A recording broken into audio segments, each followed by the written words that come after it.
जय हिंद दोस्तों। जो देश हमेशा कर्जा मांगता आ रहा था, आज उस देश के पास में इतने पैसे आ गए हैं कि उसने यूएई से जो कर्ज लेकर के रखा था 2018 से, जिसमें कि 3.5 अरब डॉलर के आसपास उसका कर्ज था, वो कर्ज चुका दिया है। एक तरफ जहां पर इस्लामाबाद के अंदर ईरान और अमेरिका के बीच में सीज फायर कराने के लिए दुनिया की सबसे बड़ी शांति वार्तालाप चल रही थी, लेकिन यह वार्तालाप असफल हो गई।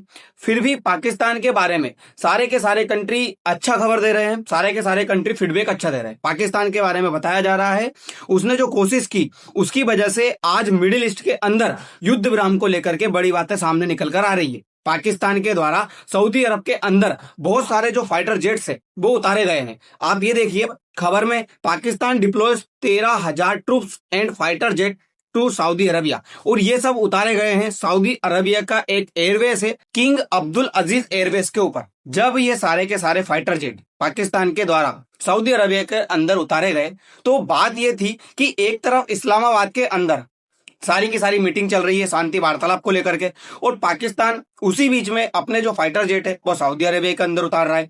इसी की अर्जेंट जरूरत पड़ गई कि पाकिस्तान को अपने सारे के सारे फाइटर जेट सऊदी अरेबिया में उतारने पड़े।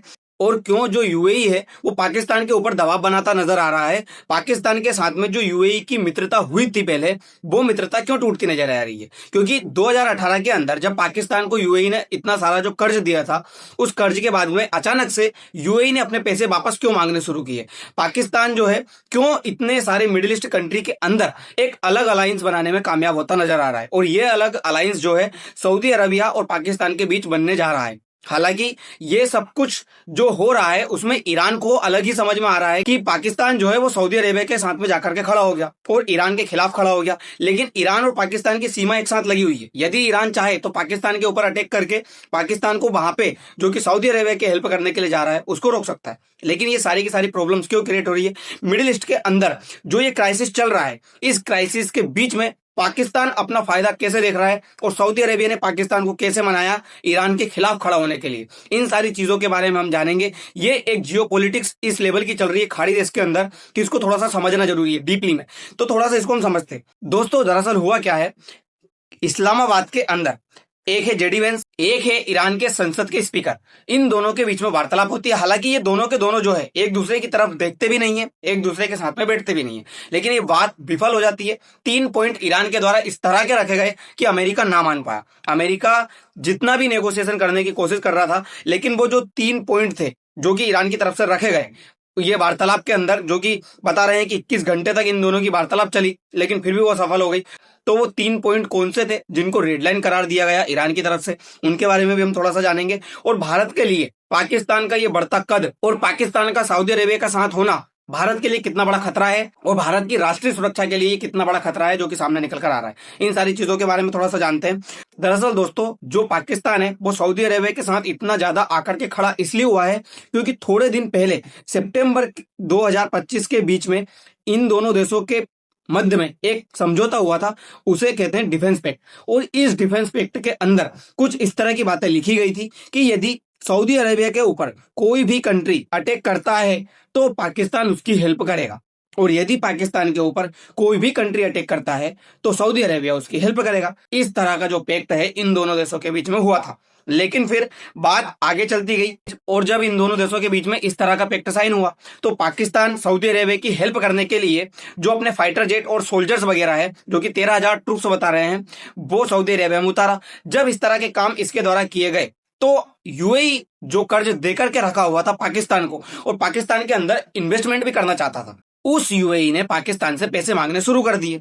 अब यूएई पाकिस्तान से वापस पैसे क्यों मांगा? क्योंकि आज तक पाकिस्तान के सामने जो टाइम है वो बढ़ाता जा रहा था। यूएई पैसे मांगने के लिए जो पाकिस्तान से कहता था तो पाकिस्तान पैसे दे नहीं पा रहा था, तो वो यूएई जो है वो अपना टाइम बढ़ाता जा रहा था कि ठीक है 6 महीने बाद दे देना, 8 महीने बाद दे देना। लेकिन अचानक से इतना ज्यादा दबाव बढ़ गया पाकिस्तान के ऊपर कि पाकिस्तान को जो उसका लोन है वो चुकाना ही पड़ा यूएई को। अब ये सब कुछ हुआ क्योंकि मिडिल ईस्ट के अंदर इतने सारे जो क्राइसिस है वो चलने लगे। हुआ क्या है दोस्तों कि ईरान के द्वारा जब इस युद्ध के अंदर, ये 4 हफ्ते का जो युद्ध है ये चल चुका है, इस युद्ध के अंदर हुआ क्या, ईरान ने इन सारे जो मिडिल ईस्ट कंट्री है इनके ऊपर बहुत ज्यादा मिसाइलें बरसाई, और मिसाइलें बरसाने के बाद इन सारे कंट्री को बहुत ज्यादा नुकसान भी हुआ, जिसमें सऊदी अरेबिया के अंदर थोड़ा ज्यादा नुकसान हो गया। सऊदी अरेबिया की एक अरामको तेल रिफाइनरी, जो कि सबसे बड़ी तेल रिफाइनरी बताई जाती है, उस तेल रिफाइनरी के ऊपर ईरान के द्वारा अटैक किया तो वो तेल रिफाइनरी जो है डिस्ट्रॉय हो गई। दूसरी बात, एक पाइपलाइन गड़ी हुई है इनके बीच में, वो पाइपलाइन भी ईरान के द्वारा क्षतिग्रस्त कर दी गई। तीसरी बात, सऊदी अरब के अंदर क्या हुआ, एक शख्स है जिसकी डेथ हो जाती है। तो इस तरह का नुकसान सऊदी अरेबिया के अंदर ईरान के द्वारा किया जा रहा है।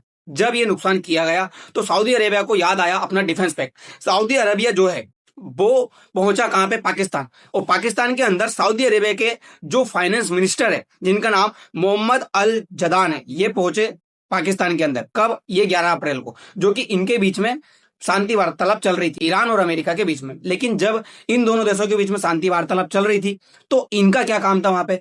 इनका इस तरह का काम था कि जब ये वहां पे पहुंचे तो यूएई के अंदर हुआ क्या, पाकिस्तान ने जो कोशिश की कि मैं यूएई की हेल्प करने की कोशिश करूं और ये युद्ध विराम कराने की कोशिश करूं, तो हुआ क्या, ये यूएई का कहना था कि पाकिस्तान तुम बीच में मत आओ, हम चाहते हैं कि ईरान को बर्बाद कर दे अमेरिका और इजराइल दोनों मिलकर के। ये कौन चाहता था? ये चाहता था यूएई। लेकिन पाकिस्तान क्या था, पाकिस्तान इनके बीच में मीडिएटर बनने की कोशिश कर रहा था। पाकिस्तान इनके बीच में जो युद्ध है वो विराम करने की कोशिश कर रहा था, युद्ध बंद करवाने की कोशिश कर रहा था। तो ये बात यूएई को बिल्कुल भी अच्छी नहीं लगी। फिर यूएई ने क्या किया, यूएई ने प्रेशर क्रिएट किया, किसके ऊपर? पाकिस्तान के ऊपर। पाकिस्तान के अंदर जो रहने वाले नेता है, लोग हैं, उनके सोशल मीडिया पे इस तरह के टेक किए जाने लगे कि पाकिस्तान हमें हमारे पैसे रिटर्न करो, हमें हमारा कर्ज रिटर्न करो। इस तरह के जो बयान है यूएई के द्वारा सऊदी जो पाकिस्तान है उसको दिए जाने लगे, पाकिस्तान से बातें की जाने लगी। अब पाकिस्तान के ऊपर दबाव ज्यादा बढ़ने लगा तो सऊदी अरेबिया के फाइनेंस मिनिस्टर वहां पे पहुंचे और इन्होंने कहा कि आप एक काम करें, जो यूएई है उसको अपने पैसे वापस दे दें। एक समय की बात है जब यूएई और सऊदी अरब दोनों भाई हुआ करते थे, साथ में मिलकर के काम किया करते थे। लेकिन अब यमन के अंदर, सूडान के अंदर इन दोनों के बीच में काफी ज्यादा झगड़े हुए, जिससे कि आज ये दोनों दुश्मन बन चुके हैं। अब यूएई जो चाहता है वो सऊदी अरब नहीं चाहता और सऊदी अरब जो चाहता है वो यूएई नहीं चाहता। तो सऊदी अरब चाहता है कि युद्ध विराम हो जाए क्योंकि उसको नुकसान बहुत ज्यादा हो रहा है। इसीलिए सऊदी अरेबिया ने पाकिस्तान की हेल्प करना चाहिए कि पाकिस्तान हम आपको पैसे देते हैं, आप जो ये पैसा है $3.5 बिलियन का जो कि आपको यूएई को देना है, वो पैसे आप यूएई को दे दो। इन्होंने, सऊदी अरेबिया ने पैसे दिए पाकिस्तान को कि आप युद्ध विराम करवाइए, और जो आपके यूएई टांग अड़ा रहा है बीच में कि आप युद्ध विराम मत कराइए, आप उसको पैसे दीजिए जिससे कि वो आपको परेशान ना करें। तो यूएई को पैसे दिए पाकिस्तान ने। अब पाकिस्तान ने जब पैसे चुका दिए तो यूएई बीच में बोल नहीं सकता, पाकिस्तान इनके बीच में युद्ध विराम कराने की कोशिश कर रहा है। तो ये मिडिल ईस्ट के अंदर एक नया अलायंस अब दोनों देशों के बीच में बनता नजर आ रहा है। तो दोनों देश जो है, ये दोनों देश जो है, एक है सऊदी अरेबिया और एक है पाकिस्तान। तो सऊदी अरब और पाकिस्तान अलायंस जो है वो अब साफ साफ नजर आ रहा है, और ये कहीं ना कहीं भारत के लिए भी खतरा बनेगा। जब सऊदी अरेबिया के द्वारा पैसे दे दिए गए पाकिस्तान को, अब पाकिस्तान के पास में मजबूरी बन गई कि वो सऊदी अरेबिया की हेल्प करे। तो पाकिस्तान के द्वारा जो खुद के फाइटर जेट है वो यहाँ पे उतारे गए। देखिए होता क्या है, सऊदी अरेबिया है पैसे वाला, लेकिन सऊदी अरेबिया के पास में एक्सपीरियंस नहीं है लड़ने के लिए, जितना कि पाकिस्तान के पास में। पाकिस्तान के पास में भी कोई खास एक्सपीरियंस नहीं है, लेकिन सऊदी अरेबिया की तुलना में देखा जाए तो अच्छा खासा एक्सपीरियंस है। इसीलिए पाकिस्तान ने अपने फाइटर जेट यहाँ पे उतारे।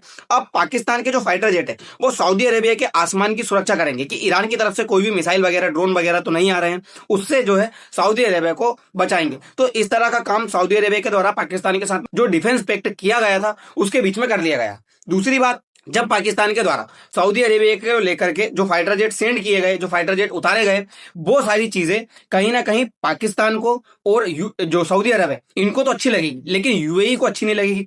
अब यूएई पहले ही पाकिस्तान से कर्ज लेकर के दुश्मनी कर चुका था, अब दूसरी तरफ से जो यूनाइटेड अरब अमीरात है वो दूसरी तरफ से और पाकिस्तान से दुश्मनी कर बैठा है।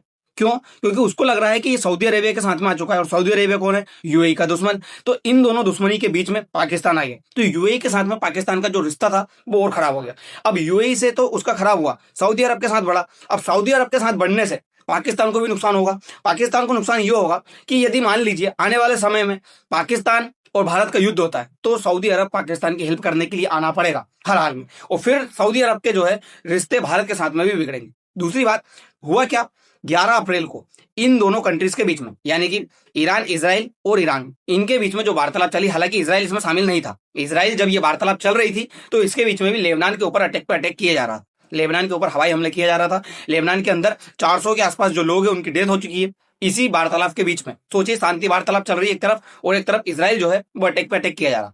फिर ईरान की संसद के जो स्पीकर है उनके बीच में और जेडी वेंस के बीच में बात यह हुई कि हम युद्ध विराम करने को तैयार है, लेकिन ईरान ने 3 शर्त रख दी।